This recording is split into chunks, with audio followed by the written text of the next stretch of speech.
Shalom. I want to first start off giving all praises, honor, and glory to Yahweh, Ba'ashem Yahweh Shai, Ba'ashem Raquah Kodash. Double honors to the apostles and the elders of Great Millstone. Shalom to the elect. The name of this video is going to be called, This is a Perfect Example of There Is No Free Will.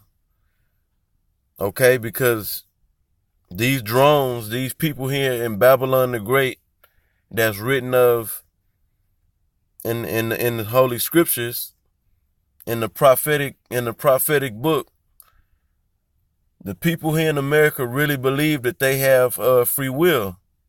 And the people that you so-called Negroes, Latinos, and Native Americans, who are the Israelites according to the Bible, you're jam-packed in these harlot houses. That's what the scriptures call these churches, according to Jeremiah chapter 5 verse 7. These false so-called churches that are set up all throughout your neighborhoods. Inside of there, that Christianity teaches you that you have free will. And the scriptures don't teach that we have free will. Everything is already ordained, Everything was already predestined. Everything is already written. Okay? So there is no free will, and this account that I'm about to read, dealing with a very special and great man, Paul, the Apostle Paul. This is a perfect example that we do not have free will. And I'm going to go ahead and get straight into the reading. This is Acts chapter 9, verse 1. And Saul, yet breathing out threatenings and slaughter against the disciples of the Lord, went unto the high priest and desired of him letters to Damascus to the synagogues, that if he find any of this way, meaning the way of the disciples, which became apostles, okay, and the ones that were disciplined under the teachings of Yahushua, and believed in Yahweh, believed that Yahushua was the Son of the Most High, Yahweh, and he walked the planet Earth,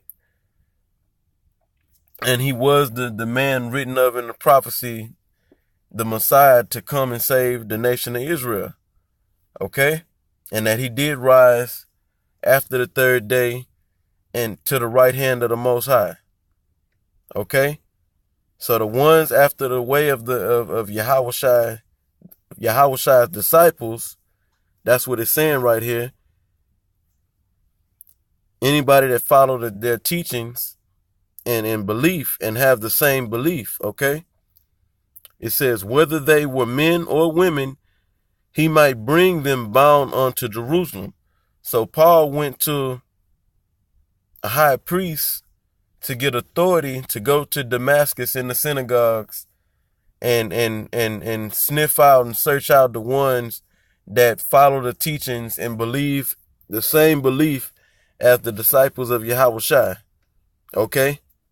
Paul wanted to put an end to this, to the people going out teaching, starting with the 12 apostles on down, going out teaching the truth of the scriptures in the name of Yahushua. In the name of Yahushua, man. He wanted that name, Yahushua, being talked about and preached as the Savior of Israel, to be put down, to be put to bed, to be put to death.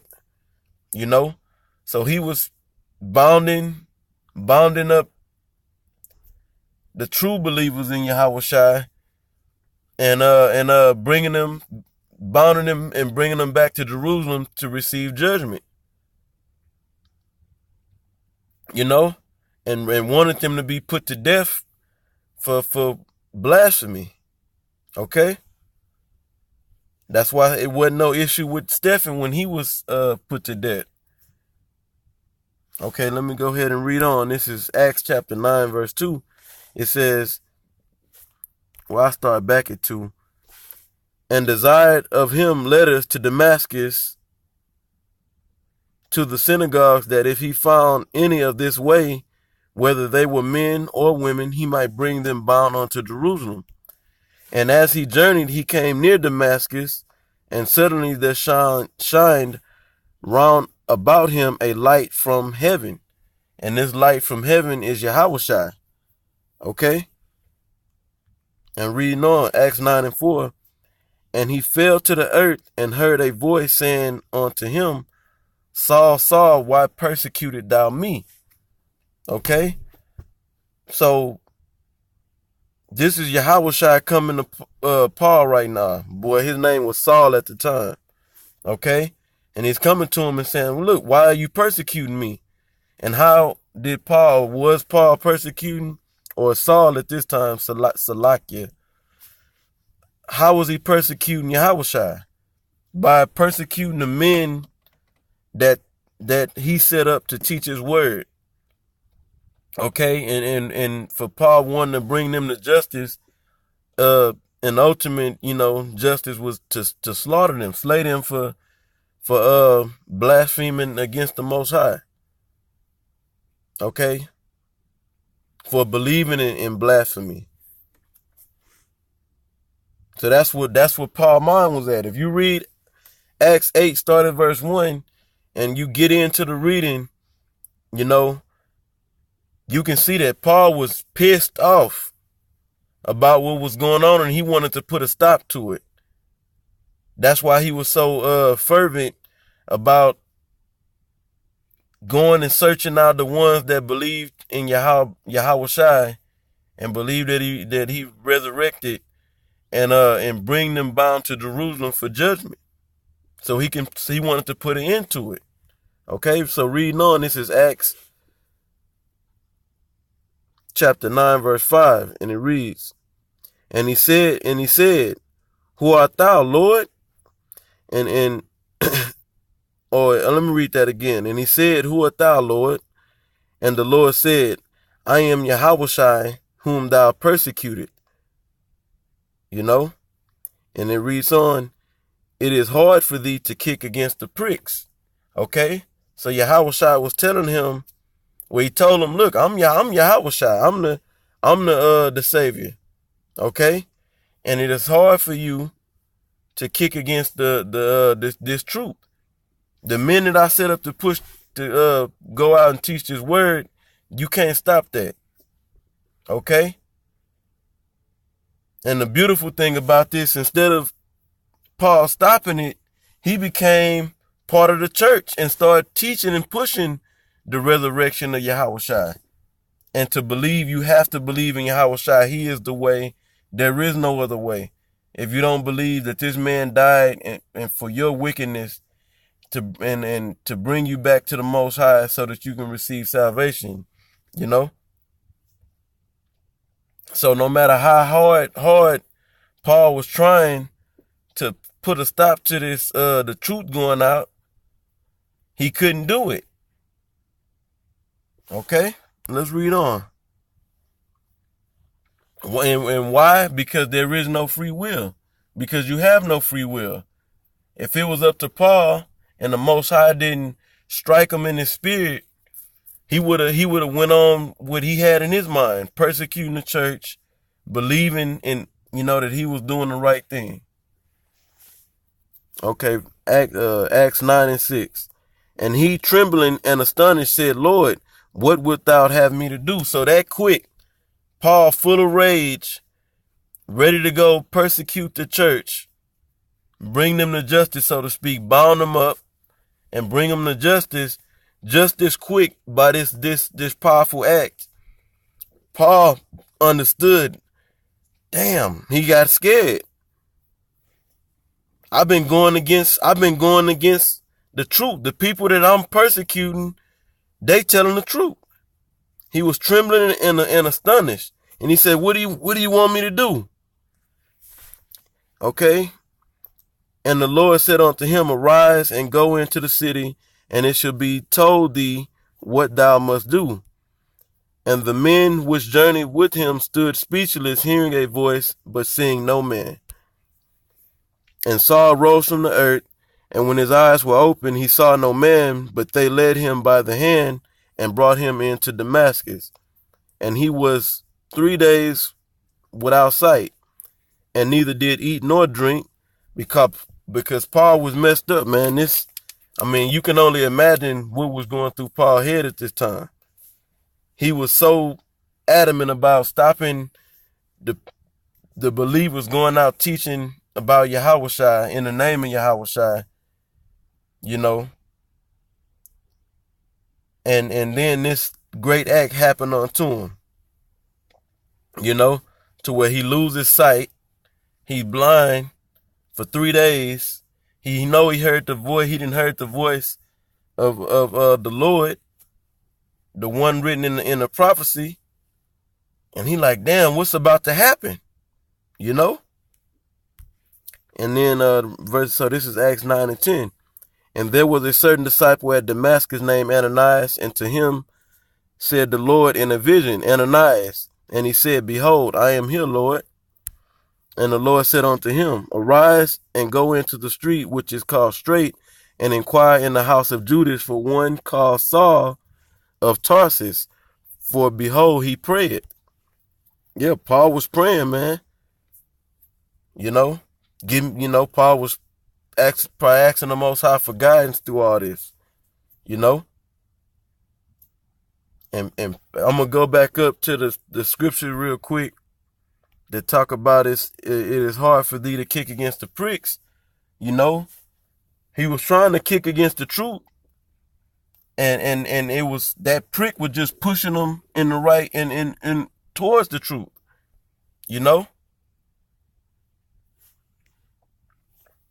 Let's see. Let's go into that word pricks real quick.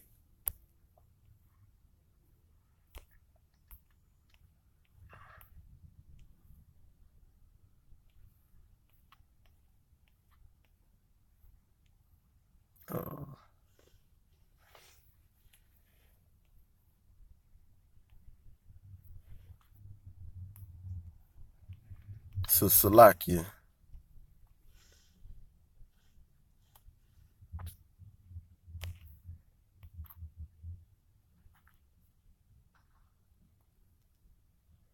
Okay, I know what it is. I got this on airplane mode.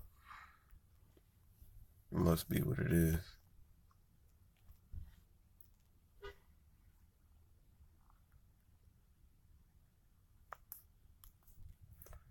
Give me 1 second, man. I had put the phone on airplane mode so I wouldn't get no notification. I think that. All right. Well, I know I forget the Greek word. I'm having a hard time pulling up this the definition. But anyway, it tell you one of the definitions. It tell you it's a god. G-O-A-D. A god which is used to poke cattle to get them to move in the right direction. Okay? So Paul was trying to kick against it, and he couldn't kick against it. The Most High put it in his spirit, and what he was kicking against, he became a part of, as we're going to continue and read. Okay? So this is Acts chapter 9, verse 10. Well, I'm sorry. I'm going to go ahead and go to, I read verse 11 again and go into 12. And the Lord said unto him, Arise and go into the street which is called Straight, and inquire in the house of Judas for one called Saul of Tarsus, for behold, he prayed, and had seen in a vision a man named Ananias coming in and putting his hands on him that he might receive his sight. So the Most High showed Paul in a vision that a man by the name of Ananias was going to come, put his hands on him, and have it to where he received his sight again.